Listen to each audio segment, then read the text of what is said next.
Hey guys, what's up? Excoundrel here. I've done a pretty big video today. I spent a lot of time doing it and I basically compiled a lot of meta builds for every hero.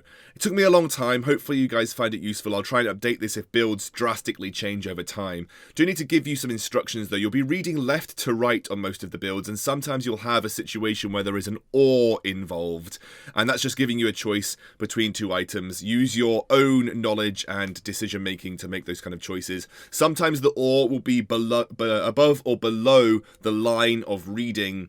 Again, just read it as if it's relating to the item that it's above or below. So it's the decision between that or the item above or below it. And that includes lines as well. Quick shout out to Vain Social before we get going. They were a good source for my information. They're not paying me to say this, but they were a good source of my information. So thank you to Vain Social. Now, starting with Adagio, two meta builds on his CP side and his captain side. You guys can see it there. Again, alternating current and core item for him on that side, and obviously captain build's pretty self-explanatory, but Echo seems like it would be a good fit for him with how impactful his ultimate is, or a double heal, always going to be good. Having a look at Alpha, she has both a CP and a weapon power build. Her weapon power build is the inclusion of the new item Spell Sword. I think she's one of the most suited heroes to Spell Sword, and I think it's that with Sword Blade and then Breaking Point is a really good weapon power build for her, so I think that's a pretty solid build for the Alpha. Ardan, as much as Tasty Bacon will try and tell you, really only has one viable build in competitive right now, and that is his captain build. So you can see there some situational items to talk about. Shiver Steel, sometimes it gets built every so often to chase down those pesky carries, but Echo, pretty solid inclusion for Ardan at this stage of the game.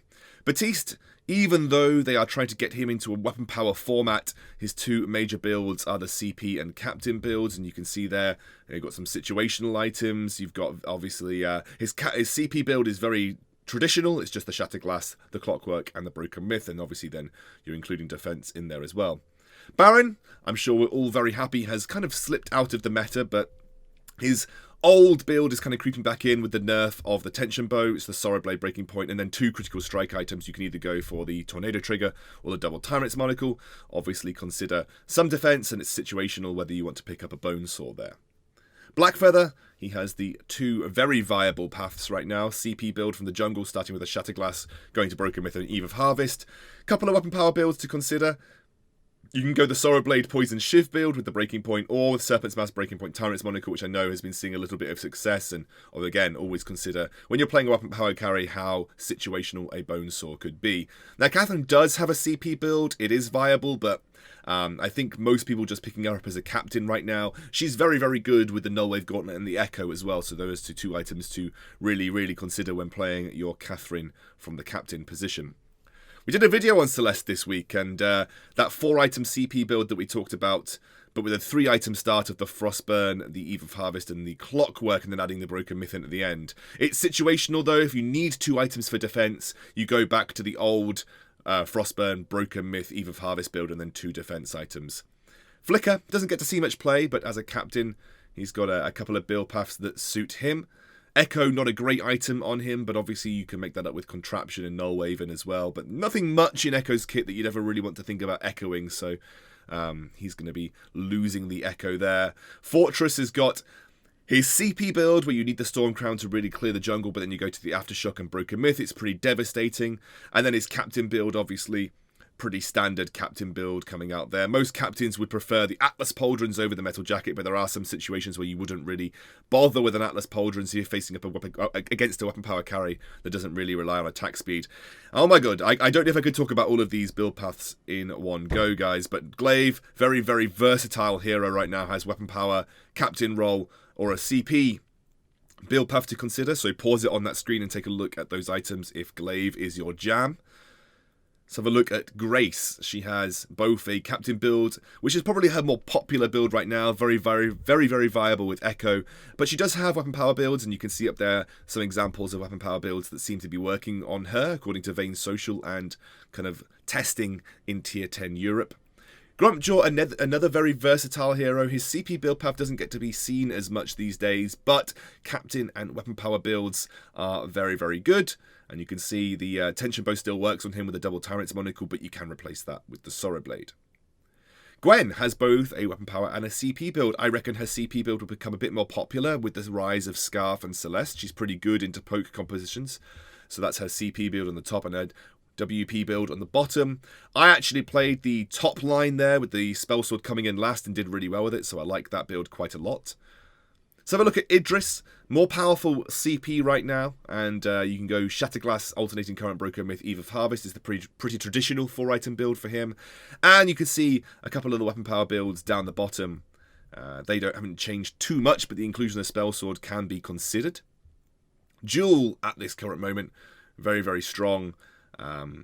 As weapon power, as you can see, and there's a couple of different item choices to be made there. But CP has been creeping back in. She's very ultimate focused, so the echo is needed, because if you can get 2 ultimates off, that's really, really good for a CP Joule. Obviously, the Kestrel has both a weapon power and a crystal power build. Check those out. Crystal power has been nerfed, so most people kind of favouring her weapon power build. And you can see some different item choices. Remember, read left to right, and the items over the top of other items or below other items are items you can swap out and consider. Koshka really only has one viable build that, if you're not Flash X, is CP. Obviously, Flash X played a Captain Koshka, but I wouldn't recommend it.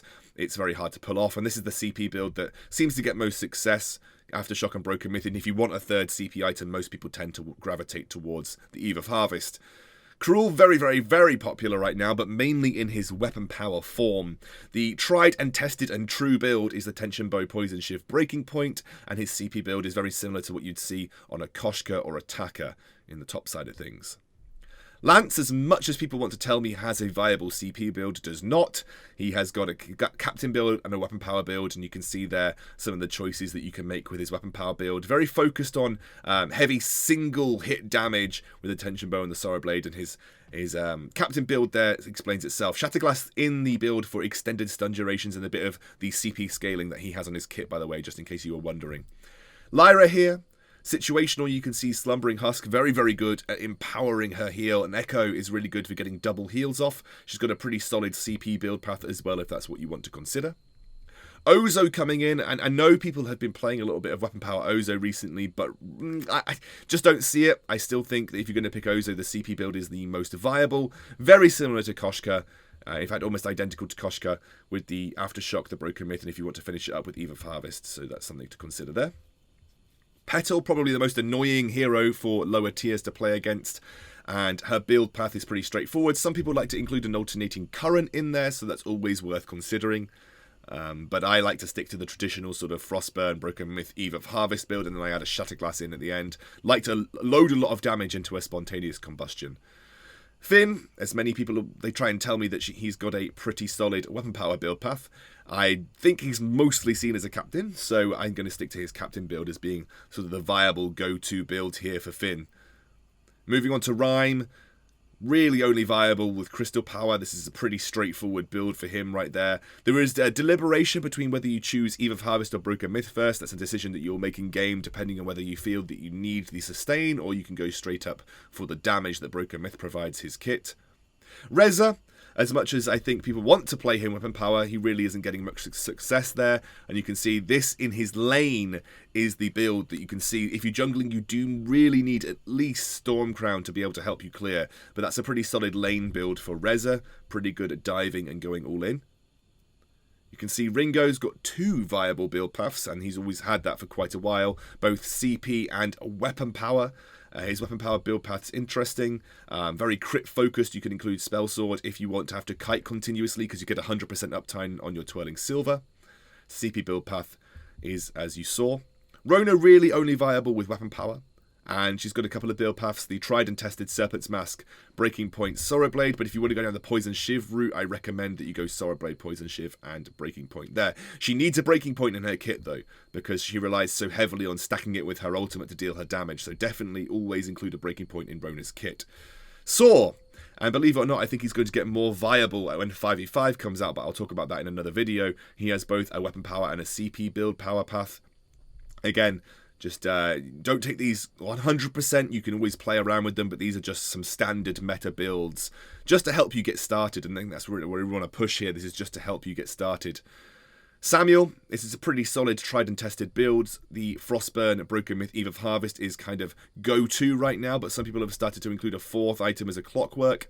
Skaarf, very similar to Celeste. I've actually just changed around the order and has put Broken Myth a little bit earlier in because Skaarf, unlike Celeste, can make a lot more use out of Broken Myth early with the use of his Dragon's Breath. So I like to include Broken Myth a bit more early because if you stack it up and do a Dragon's Breath, it can absolutely devastate teams. Skye has gotten a bit more viable since the last update. She had a small nerf to the scaling on her locked-on damage, and I think you have to really build her as a 4-item CP carry these days. She still does have a pretty viable weapon power build path that hasn't really changed with the Sorrow Blade, Breaking Point, and Double Tyrant's Monocle. And Taka coming through, pretty tried and tested, like I like using that word, tried and tested in the jungle for the CP build path. The weapon power build path a little bit more experimental there, but the spell sword I think is a really good item on him, so I would consider picking that up if you are a Taka main. And Vox coming through, he's got a very versatile set of weapon power build paths, but again, like I said, the Sorrow Blade, Poison Shift, Breaking Point seems to be the go-to, but there is another pretty successful build with Sorrow Blade, Breaking Point, and Bonesaw. You can always include Tension Bow, again, against double squishies. There we have it! Literally just listed meta builds for every single hero in the game. All of them obviously can be changed at your whim. This is just a good base for you to start from, and if you're ever struggling to know what to build in a certain hero, you can always refer back to this video and start from there, and then tweak things as you see fit. So, thank you very much guys, and I will see you soon.